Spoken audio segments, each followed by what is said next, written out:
And after processing, it will be given to the next neuron by means of a long thread-like fiber called an axon. And each the neurons will be connected by a point called synapse. So when the synapse weight is increases, definitely it will be sending the data or it will be activated to the next neuron. So this is our biological neuron.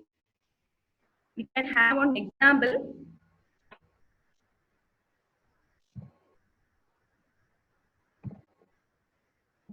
So let us, we are watching the television and our sense organs, all the 5 sense organs, means only the 3 sense organs are very much keen on watching the television. And when we will perform a task, that is, we will laugh when we are getting this, if there is any fun on this television or the movies. So the neurons which is related to the sensory organs as well as this other sense organs will be activated. And when it is automatically we will perform some actions. Here, if here the action is the signal is funny, therefore definitely all the people will laugh. And this is a working principle for every actions in human brain. So next we are going to see how it is related to artificial neuron. So this artificial neuron is developed by McCulloch and Pitts. This McCulloch is a neurophysiologist and Pitts is a mathematician. Both of them combinedly developed a computational model in 1943, and it is based on the biological neuron. And this, the main principle is they are going to give this artificial thing to computing devices so that it will perform actions like human being. So here the dendrites will accept input from other neurons, and it is represented by a mathematical symbol called x1, x2 up to xn. And each connections we have a weight associated with it. So this input is multiplied with this weight, and it will be given to, or it will be fed to this function. It will be calculated in this function. And once it is calculated, that means the function is calculated, it will be activated based on some activation functions.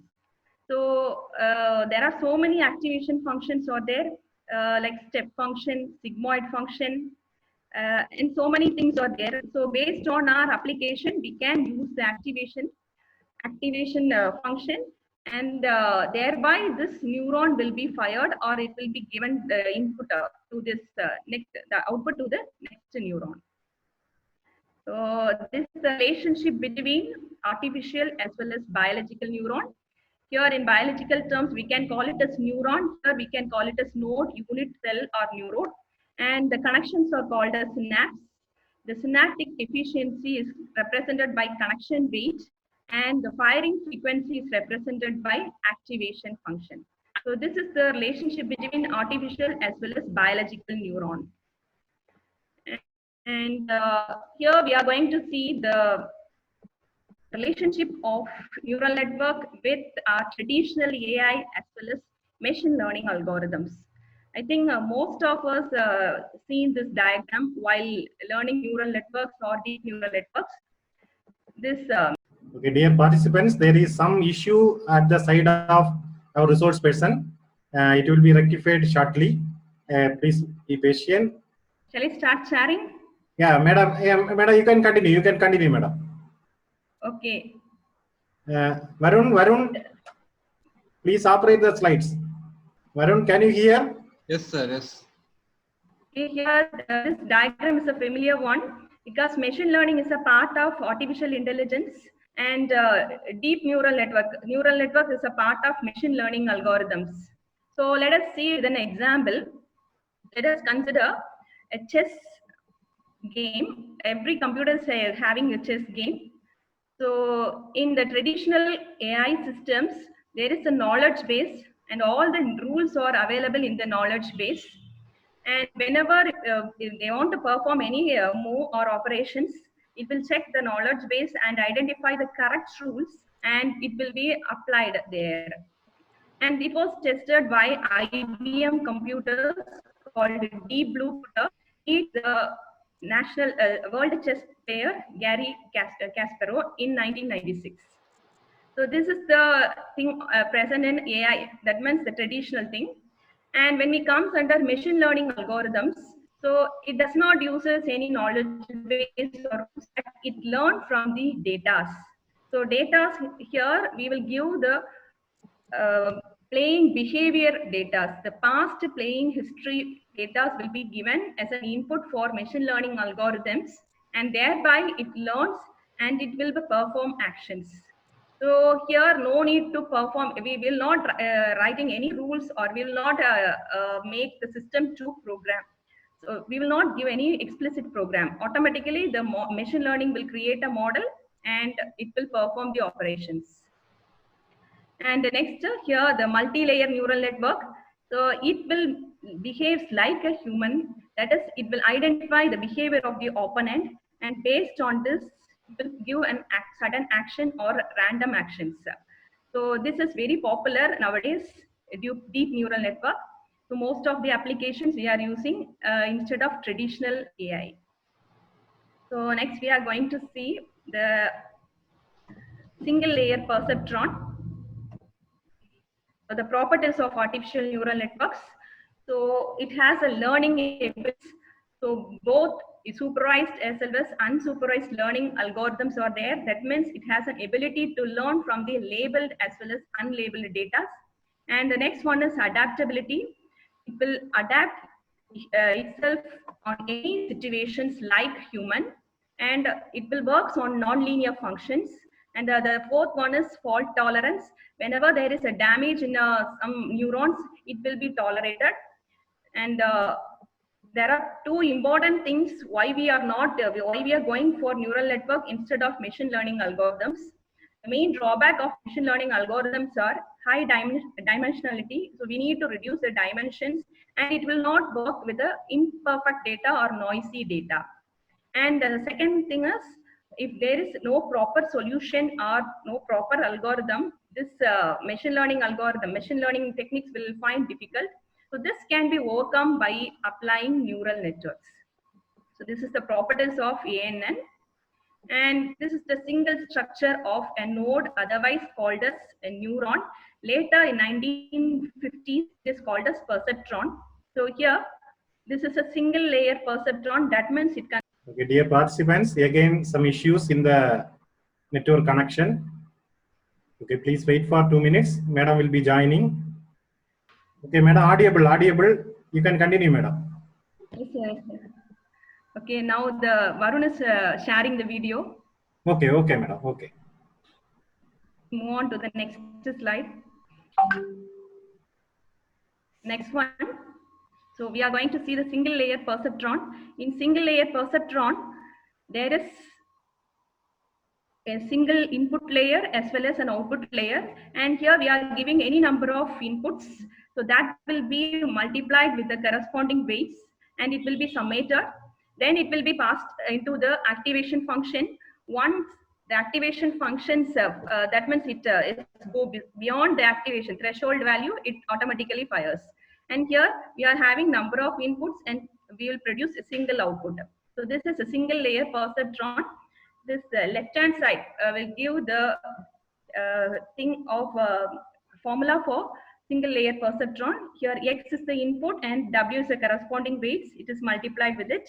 F of X is our activation function. Here we have given the condition. If Y is greater than 0, it is 1, otherwise it is 0.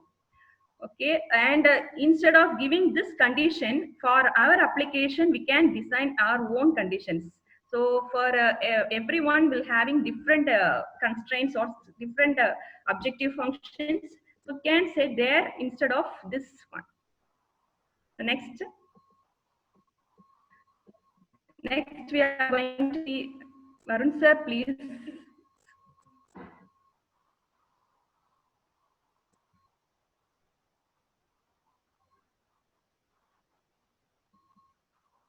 Okay. Next, we can see some examples related to the single layer perceptron, logical AND operations. Here, we have two inputs, x as well as y, and both are giving the input either it will be 0 or 1. And instead of weight, here we are adding one bias.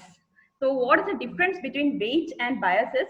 Weight will increases the or sharpening the activation function, each and every input, and it will be sharpening for activation function, whereas bias will or delay the activation function. If you want to suddenly call the activation function, we can use this bias, and normally all the inputs are multiplied with its corresponding weights. So there are two components, we will use it here. And in this example, for logical AND operations, we will use 1.5 as a bias value that will be subtracted from the input values. So x and y will be added, and it will be subtracted with 1.5. If the value is greater than 0, definitely this node will be fired, otherwise it won't be fired.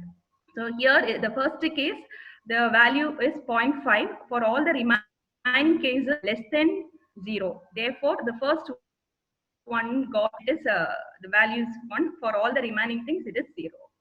And the next one is logical OR operator. Next slide. Logical OR operator.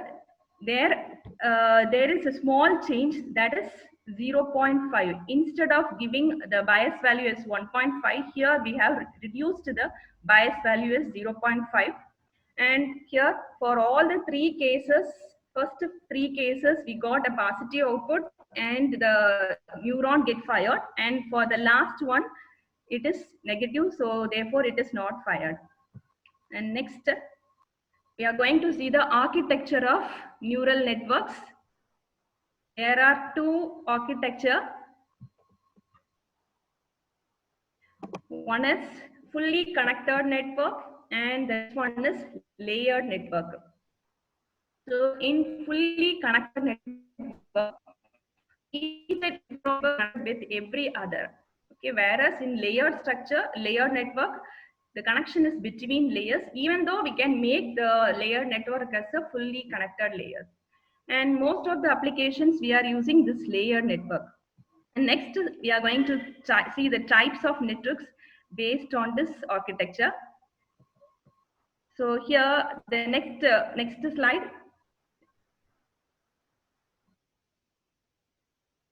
Based on single layer feed forward networks, multi-layer feed forward networks, recurrent networks, as well as backpropagation. So here in single layer feed forward network, we will have an input layer as well as an output layer. There is no intermediate layers. So it is called as a single layer perceptron or single layer feed forward networks. And in multi-layer feed forward networks, instead of, in addition to input and output layer, we have number of hidden layers in between these two. Normally for neural network, we will use two hidden layers. When it goes beyond two hidden layers, we can call it as deep neural network. So in deep neural network, we can have any number of hidden layers. According to our application, we can use it. And next one is recurrent network. So this is a recursive layer. The next slide. Recurrent network.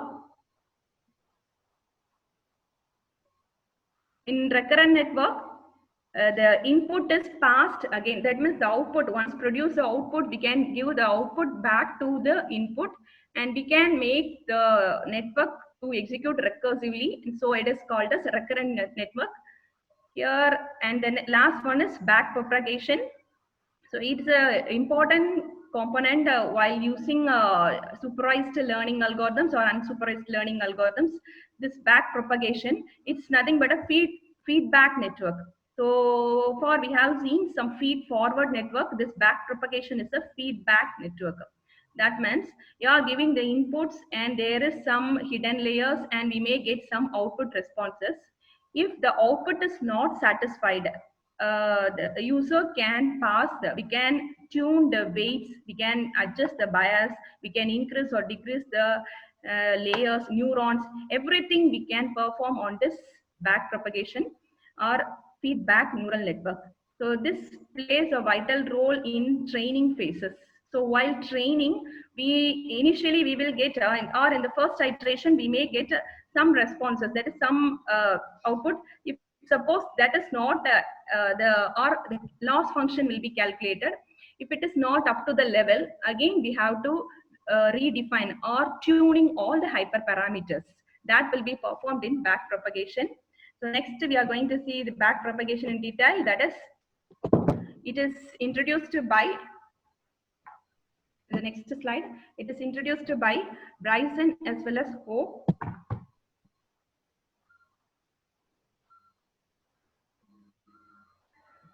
It is a multi-layer feed-forward network based on the gradient descent learning algorithm. So it will calculate the error. Error will be calculated based on the actual input as well as expected results.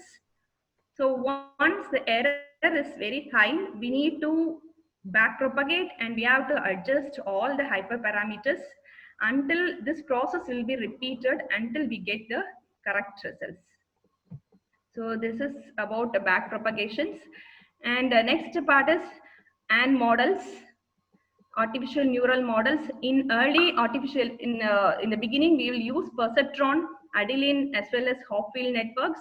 Whereas currently we are using deep learning architecture, multi-layered feed-forward networks, radial bias, function networks, self-organizing networks, etc.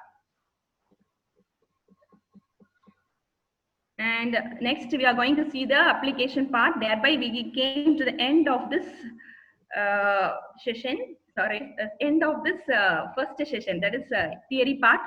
So here application, everyone has known that it will be used in aerospace for autopilot aircrafts, fault detection, then automatic guidance systems, automobile guidance system, and in military applications it is used in face recognition, image identification, object description, etc. And also in electronics, it is used for code sequence prediction, IC chip layout, fault analysis within the IC, machine visions, as well as speech recognition, etc. Okay, the next part we are going to see how to design or how to implement an artificial neural network. So to implement the artificial neural network, we need to identify, first we have to collect all the data for what application or for what data we are going to perform or we are going to design the network topology.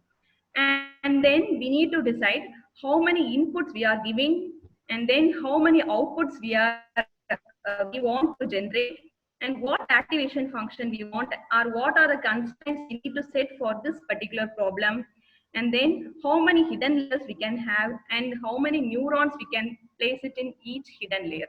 So that will be decided in the first and foremost step while designing the ANN network. So this is called deciding the network topology. Here, number of neural input nodes, number of output nodes, then activation functions, then this hidden layers, number of hidden layers. This is the first step. Okay, so today's in our today's presentation, we are going to see, we are going to predict house price of a house, and we will need to check whether that price is above a value or below a value. Okay, so for house price prediction, so we are using 10 input variables. All the 10 that is related to the house. That means the area, lot area or plot area, then garage area, total number of rooms, everything. So these are given as the input variables, and we are going to predict single output. It's a binary classification. That means whether that price value is above an average or below an average value. So next. So next step, how we can train our model. We are going to see how to train our model, and this is this diagram. This you are seeing one diagram. Reading this. This one is exactly similar to our machine learning model. That means the machine learning will having this diagram, the basic machine learning operations. These are the basic machine learning operations. The only difference is how to build the ANN model. So here, first step is we need to read the data. That is, after collecting all the data, we need to import it in our software. So that is reading the data. Next step is pre-processing the data. So why we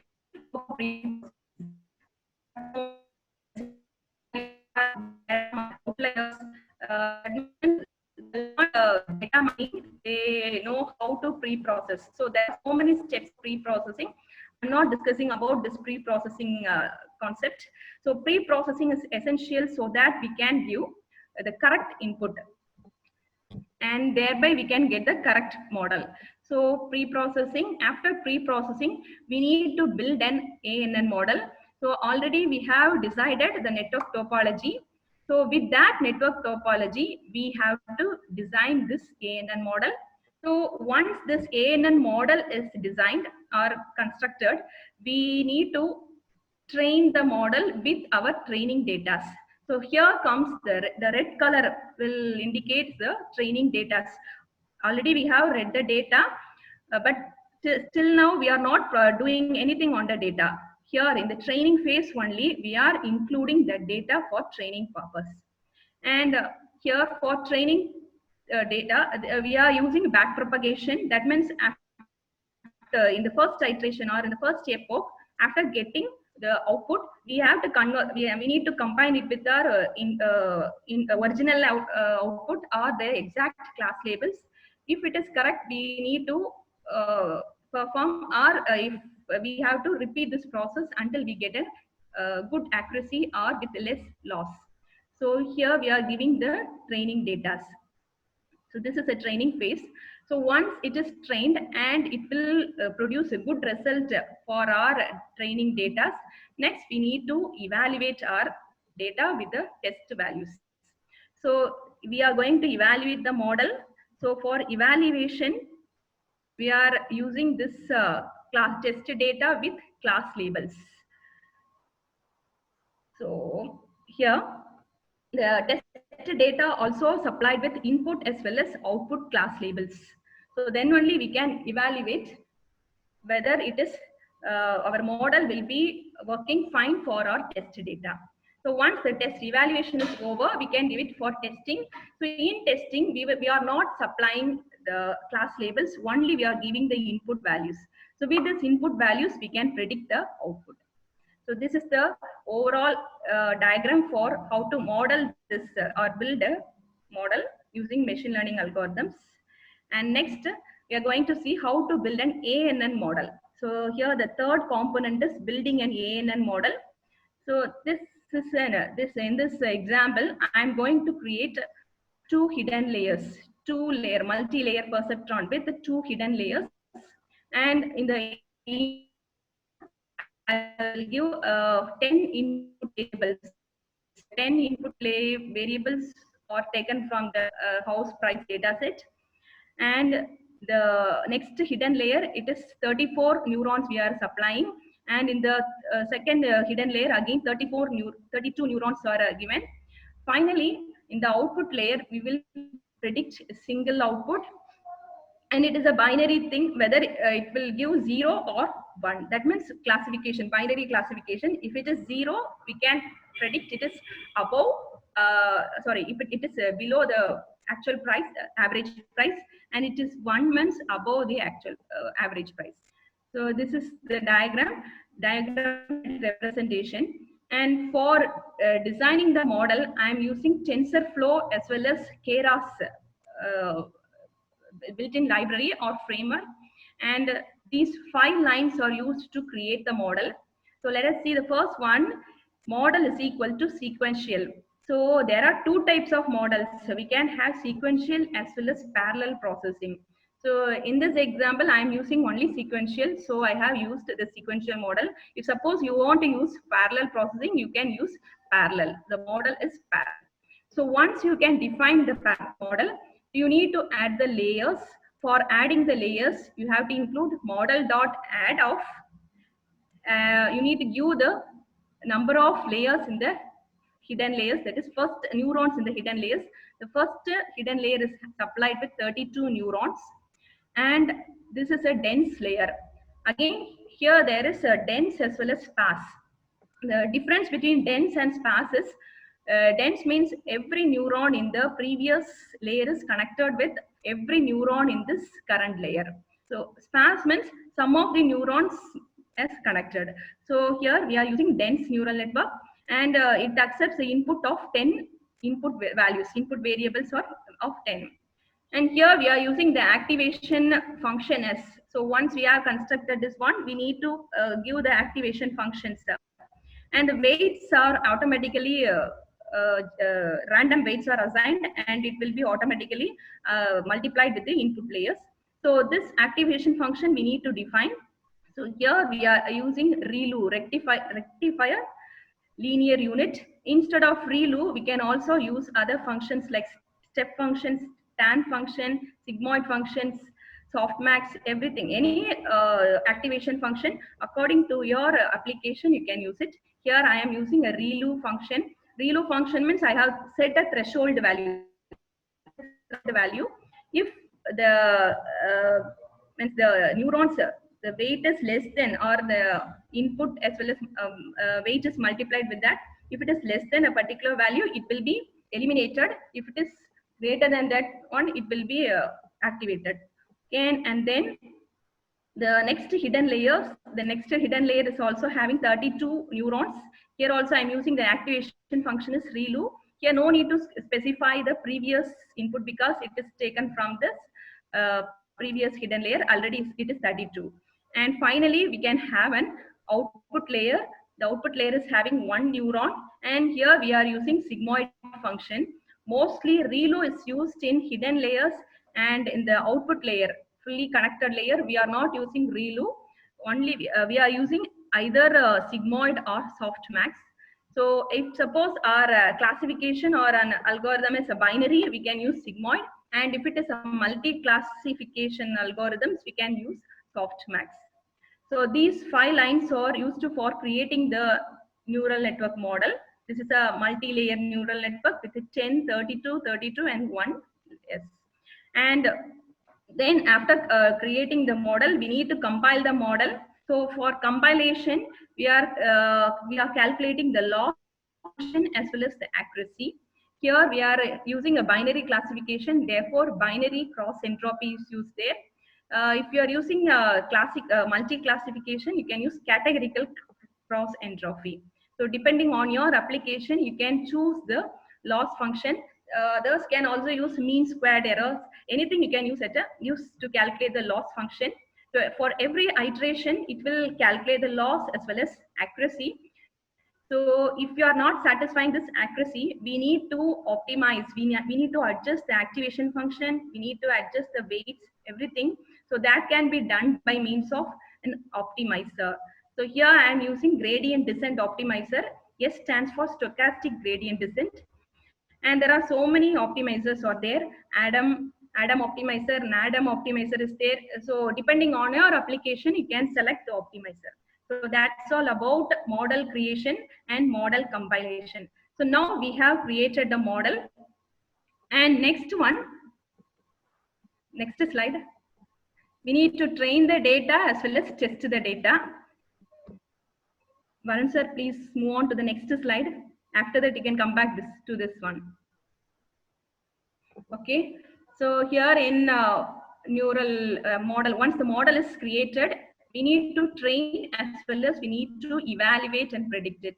So for training the model, we can use a function called fit function. So here we can have the input variables. Input is placed in X and the output is placed in Y.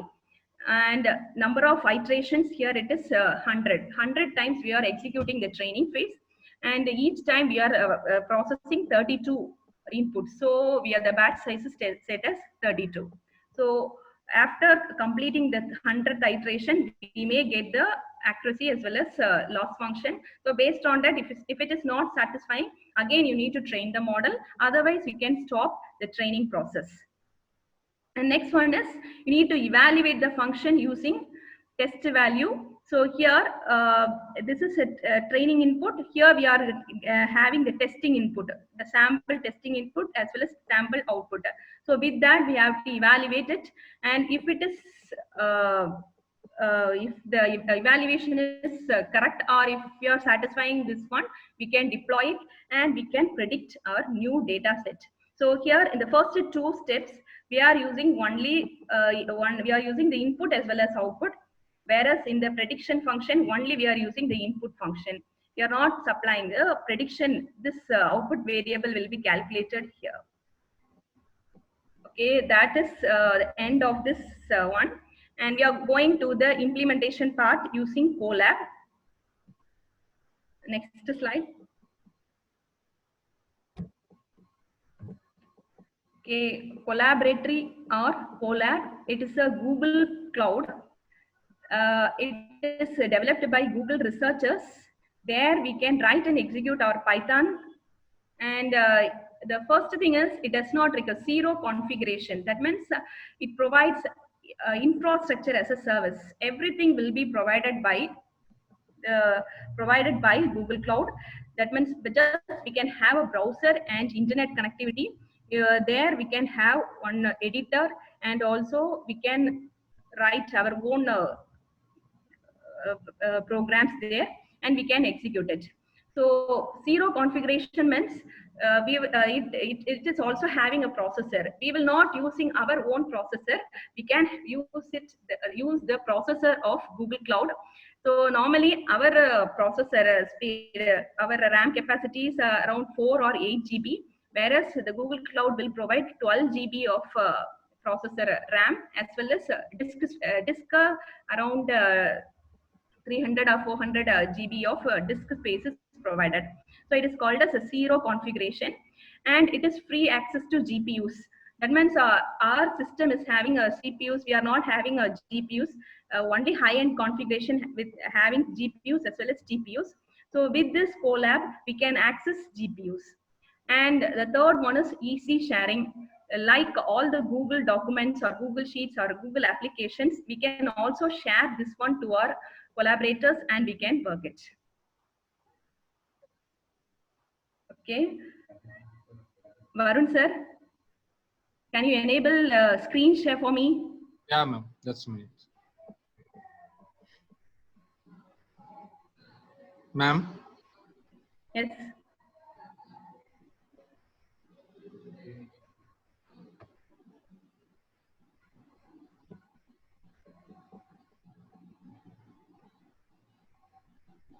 Have you seen this one? Have you all seen? Yes, yes, ma'am. You can continue. So, okay. So for opening the Colab, you have to type colab.research.google.com. So once you type this one, it will ask the login. So you need to have a Google login, you Google authentication. So you have to log in with your Google ID. So once you can open this one, I'll open a new document. You just wait. This screen will be loaded. Here you can see this is the file name, and the extension of this one is Python. So some of you, that means we are all working with the Python, but we'll install it, and we are working with the script, or else we are working in PyCharm or Spider. So somebody has worked in Jupyter Notebook also. So this is similar to Jupyter Notebook. This was developed by Google researchers. So there are so many demos are there. So if you want to open a new notebook, from the file menu, you click new.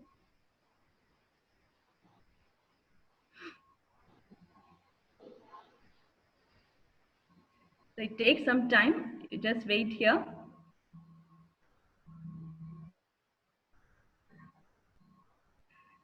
So here, this is untitled. So you can give a name for this one. I have given sample. So it will be automatically saved in our Google Drive like other Google documents. And here there are two parts. One is coding part as well as text part. So text part, just it is a non-executable part, and coding part, it is an executable part. here it is an interpreter, so therefore you can execute a line by line execution. If suppose I am performing A is equal to 1 and B is equal to 20, then addition is equal to A plus B, then subtraction is equal to A minus B. So once you can completed this one, you need to print this value, add off, and also we are going to print sum of, sorry, it is sum. So once you can type your code, you just click the run button. So while you are pressing this run button, automatically in the right hand side, you can see here, it will be connected to the Google Cloud and take some time, it initializes. It shows the RAM as well as disk capacity. So now it is connected. So here you can see this is connected to Python 3 Google Compute Engine backend with the RAM capacity of 12.72, that is 80.8 GB is already used, and disk space of 107 GB. Okay. So entirely only we can have this system does not having a Python. Just we are using this Google Colab cloud platform to execute this Python. And in the right hand, in the left hand side, you can see here files menu, and here there is some sample data are available. So here there are two CSV files. One is California housing test as well as training. Now we are using one for housing price prediction, and another one is minister test, that is a character recognition. So these two data are sample data which is available already. Okay, and if you want to mount your G drive or Google Drive, you can give mount G drive so that the entire Google Drive will be loaded here. So this is the introduction, a small part of Google Colab. So now we are going to develop, or we are going to execute this neural network model. So already I have typed everything. So here there are two ways to import the data. The first thing in the model is we need to read the data. So here there are two ways to read the data. The first one is you need to upload the files using from google.colab import files, and the next one is you can put the data in the Google Drive and you can just import it. So among these two, this is the best one because it takes less amount of time. So I'm connecting to this one. So while clicking this, while executing this one, it will request an authentication code. The code is available here to, I think for me it is already mounted. You can see in the content folder, it is available there. Okay, now only it is initializing. So here there is one URL. It will provide an authentication code. So from which Google account you want to access this Google Drive. You just wait here. You need to sign in with the appropriate Google account, and then you can select the code, and then you need to paste it here. So this is I'm accessing this account.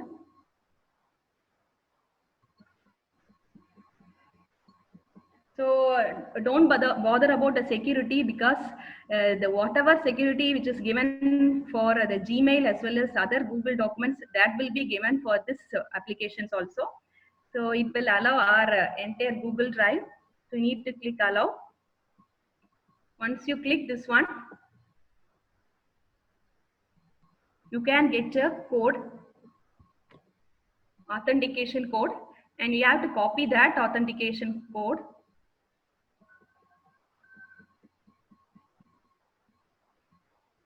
This is the authentication code, and in the right hand side there is a copy button. So it is copied, and then we need to enter in the authentication code box.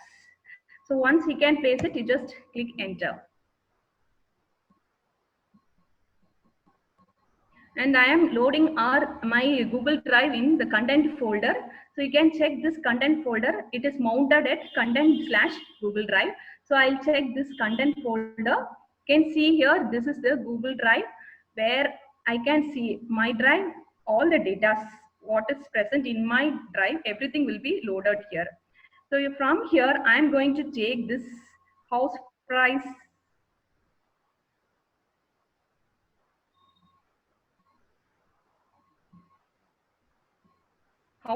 prediction .csv file.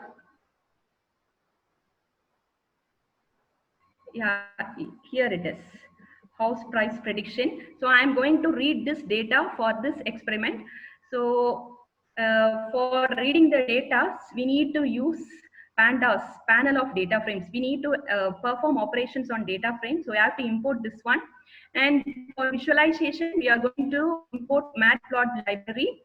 And for pre-processing as well as to perform the machine learning operations, we can use sklearn. So this is a platform which consists of data science as well as machine learning libraries. All the built-in libraries are available. Just you can import it and you can use it. So I have imported this one. And then, so you can click here, just now executed.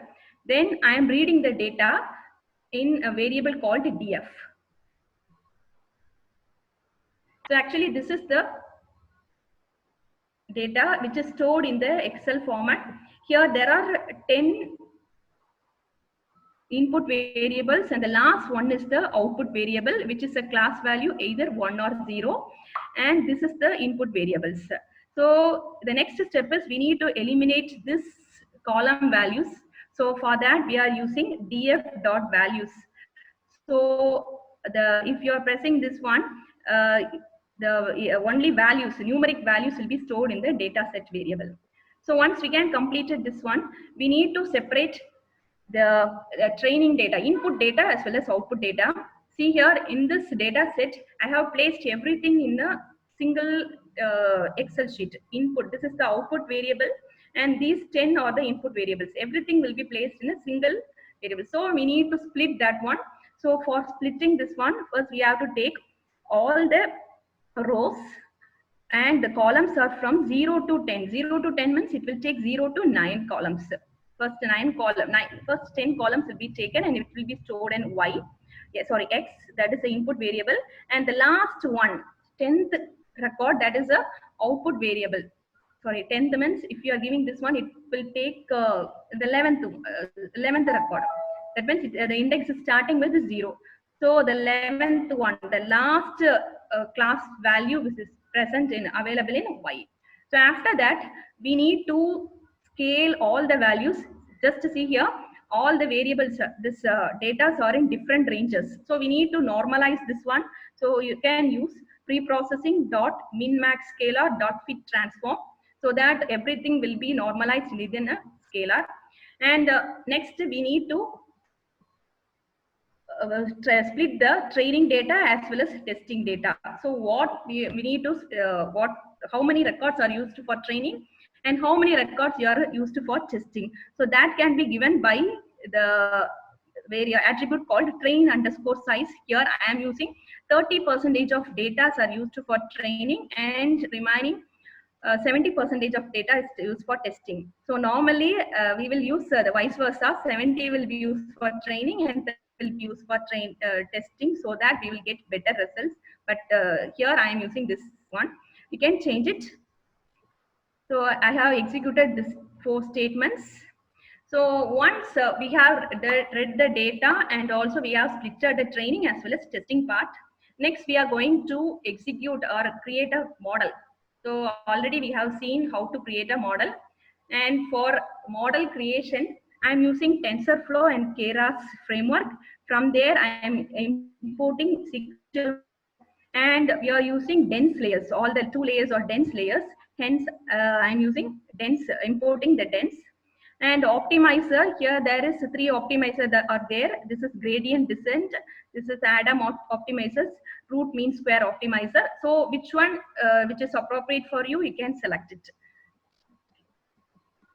So after that, we need to create the model. So this is in the PPT I have shown with 5 different steps where everything will be combined in a single step. This is sequential model. This is the first hidden layer. This is second hidden layer, and the third. This is the output layer. And once we can build a model, we need to compile it using binary cross entropy loss function as well as metrics. And also we need to give the optimizer. Once we can completed this one, we can plot our model. So for normal plotting, you can use a matplot, but we are plotting this created model of TensorFlow. So you have to use this one from TensorFlow Keras Utils import plot model. And then you can plot the model, you can have a visualization of this one. So this is the input layer. And here the first hidden layer, dense layer, second hidden layer, and this is a last layer, and all the layers are fully connected. That means every node in the input is connected with every other node in the adjacent layer. So next step is we are going to train data set by supplying X training as well as Y training. We are checking the training. So each iterations we may get the loss as well as accuracy value. I think in the last iteration, we got 83% of accuracy, and the loss is it is reduced from 0.652 to 0.7 to 722 to 0.6.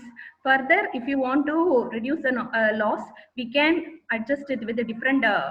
We can change the network model also.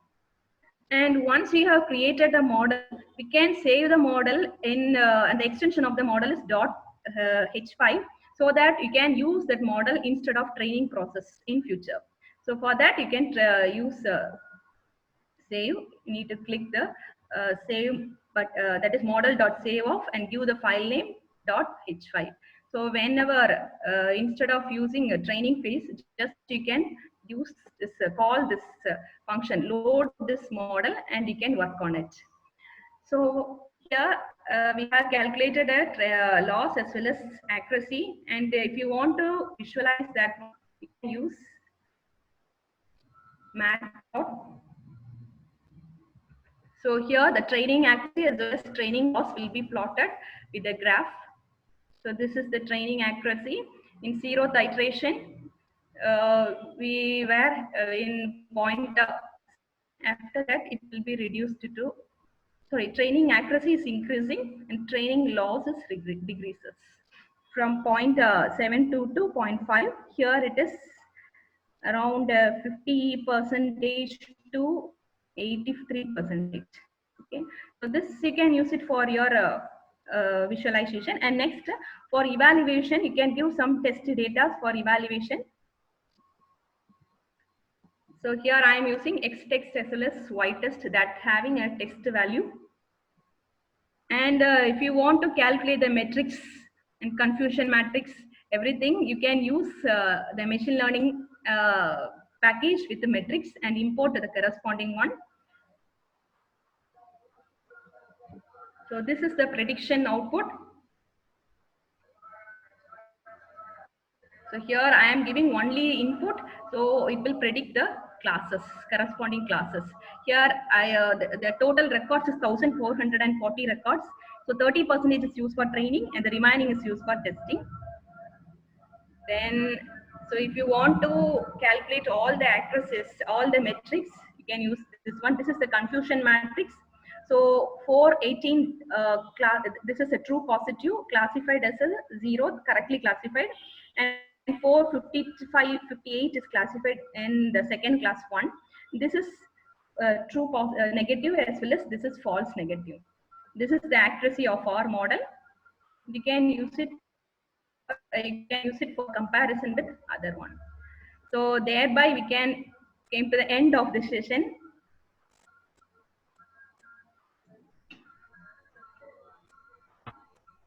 Hello. Hello. If you're having any doubts, you can ask me.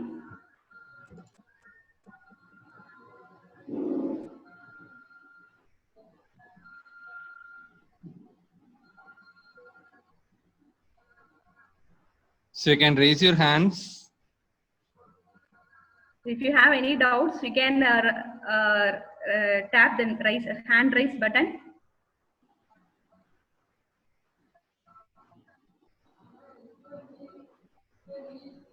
There is a question in chat window, that is biological neural cell signal. Is it possible to store in chip?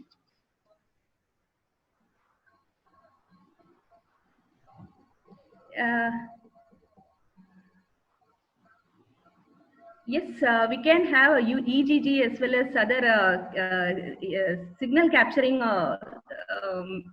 machines to capture that one, and we can store it in a chip. And one more thing, loss function. Yes. Why we are using loss function? No, just they have said they explain about the loss function. Loss function sense. So loss is nothing but the actual difference between the actual input, actual output as well as output. Here we are predicting the values. So here we are predicting the outputs based on our input data, training data, and we need to check what is the real output which is available there. Because we are supplying, it's a supervised training phase, we are supplying both input as well as output.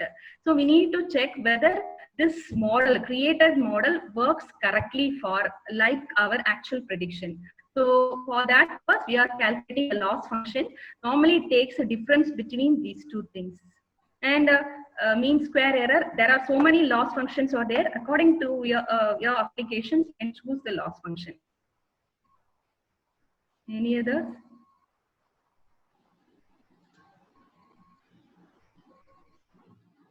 So any other doubts or suggestions?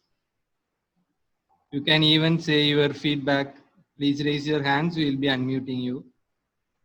So here the only advantage is I have only 4 GB of RAM. So I started my training phase for image recognition. It takes around 6 hours, 7 hours. But when I tried using this Colab, it takes within half an hour, I have completed my training process. So it was motivated to do the programs in this Colab. And only we can, using a mobile phone, you can use it, the Colab, without Python or any other softwares. That is the advantages of using Colab. Participants, please, the feedback link has been shared in the chat window. So please fill your feedback form. So while filling, please give the correct mail ID so that your certificates will be receiving you through your mail ID. So please don't forget to fill your feedback. Only with that feedback entry only we are giving you certificates. And ma'am, one hand raise from Jafar. I am unmuting. Thank you, sir. Thank you, madam, for your session, madam. It's a very good lesson which we have newly learned about the Colab, madam. And I have got one question, madam. Is it a free open access tool? Yes, sir. It's a free open access tool. If you have a Google account, you can access it. Okay, can you show once? Can you show me once again, madam, how to start with this Colab for a few minutes? You just type Colab. Okay, sir. You just type colab.research.google.com. Okay. From this, I can able to type the necessary coding, right? Yeah. Yes, sir. Yes, sir. And it is an interpreter, so line by line execution is possible. So there are so many demos are there which is related to data science as well as machine learning algorithms. You can learn by your own. Thank you, sir. Any other doubts? Jafar sir, it is okay for you? Any other you want to ask? Yes. No, sir. Thank you, sir. I got it. I got it, sir. Thank you. Thank you.